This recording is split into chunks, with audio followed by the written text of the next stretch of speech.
बिस्मिल्लाहिर्रहमानिर्रहीम। अस्सलातु वस्सलामु अलैका या सय्यद या रसूल अल्लाह, अस्सलातु वस्सलामु अलैका या सय्यद या हबीब अल्लाह। ला तदाद दरूद सलाम हमारे प्यारे आका हज़रत मोहम्मद मुस्तफ़ा सल्लल्लाहु अलैहि वसल्लम और आपकी आल पर। मोहतरम व्यूअर, मैं मुश्ताक अहमद, आप देख रहे हैं यूट्यूब चैनल। अस्सलामु अलैकुम व रहमतुल्लाहि व बरकातुहू। अस्सलातु वस्सलामु अलैका या सय्यद या हबीब अल्लाह। फरमान मुस्तफ़ा सल्लल्लाहु अलैहि वसल्लम, जिसने मुझ पर एक मरतबा दरूद पाक पढ़ा, अल्लाह ताला उस पर 10 रहमतें नाजिल फरमाता है। आज का हमारा मौजू है गुनाहों की दवा। गुनाहों की दवा। इस्लामी भाइयों, हर किसी को गुनाहों से बचना चाहिए। बहरहाल सभी को चाहिए कि गुनाहों की बीमारी का इलाज करें। अगर गुनाह करते करते बग़ैर तौबा मर गए और अल्लाह अज़्ज़ व जल नाराज़ हुआ तो यकीन जानिए कहीं के ना रहेंगे।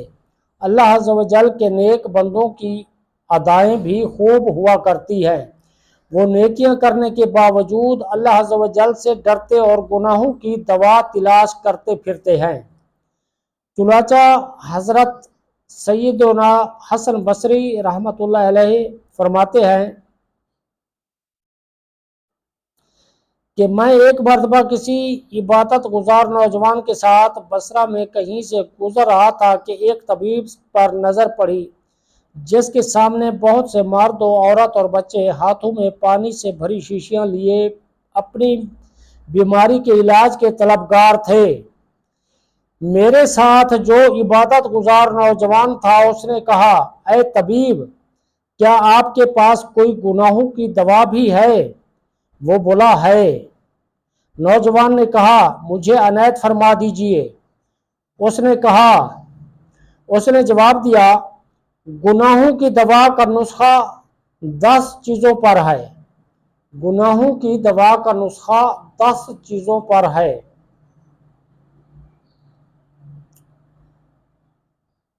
नंबर 1, फकर और इनकसारी का दरख्त। फकर और इनकसारी के दरख्त की जड़ें लो, फिर उसमें तौबा का हलीला यानी हड़ नामी देसी दवा मिला लो, फिर उसे रज़ाए इलाही की खरल यानी दवा कूटने की पत्थर की कुंडी में डालो और कन्नात के हावन दस्ते से खूब अच्छी तरह पीस लो। फिर उसे तकवा व परहेजगारी की देग में डाल दो और साथ ही उसमें हया का पानी भी मिला लो। फिर उसे मोहब्बत इलाही की आग से जोश दो। उसके बाद उसे शुक्र के प्याले में डाल लो और उम्मीद व रजा के पंखे से हवा दो और फिर हमद व सना के चमचे से पी जाओ। अगर तुमने ये सब कुछ कर लिया तो याद रखो कि ये नुस्खा तुम्हें दुनिया व आखिरत की हर बीमारी व मुसीबत में नफ़ा पहुंचाएगा। खाओ पियो और जान बनाओ। प्यारे भाइयों, आजकल यही सब कुछ चल रहा है। हर मुसलमान जब देखो जहां देखो होटलों पे ढाबों पे बस खाने पीने में मशगूल है। अजान हो रही है, नमाज की फिक्र ही नहीं। नमाज का टाइम गुजर जाता है तो उनको कोई गम, कोई परेशानी, कोई दुख नहीं होता। उनके दिल में, दिमाग में कोई ख्याल नहीं उठता कि हमने बहुत बड़ा नुकसान कर लिया है अपना। हालांकि वो बिल्कुल फारिग होते हैं, कोई काम उनको नहीं होता, कोई मसरूफियात भी नहीं होती।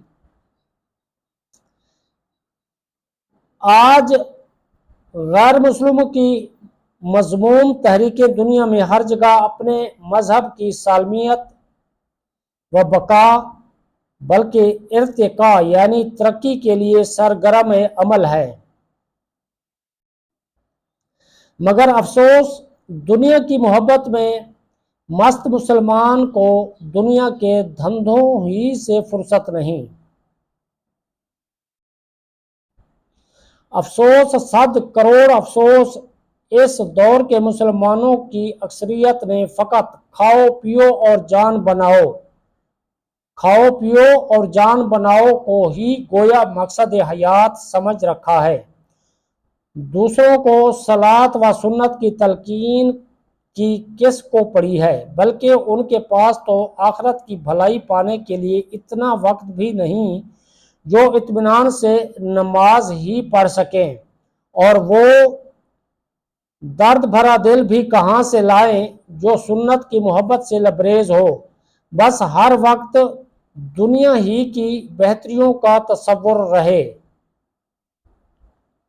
حضرت سیدنا امام حسن بصری فرماتے ہیں، جو فقط کھانے پینے اور لباس ہی کو اللہ عز و جل کی نعمت سمجھے تو یقیناً اس کا علم کم ہے۔ دیتا ہوں تجھے واسطہ میں پیارے نبی کا، امت کو خدایا راہ سنت پہ چلا دے۔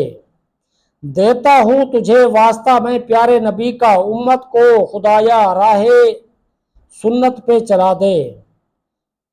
پیارے بھائیوں، اب تک کے لیے اتنا ہی۔ اگلی ویڈیو میں دنیا ناپسند ہونے کا پرکیف سبب اس ٹاپک پہ بیان ہوگا انشاءاللہ۔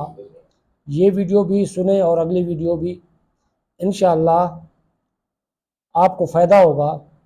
ویڈیو اگر پسند آئے تو سبسکرائب کر کے لائک اور شیئر بھی کر دیا کریں۔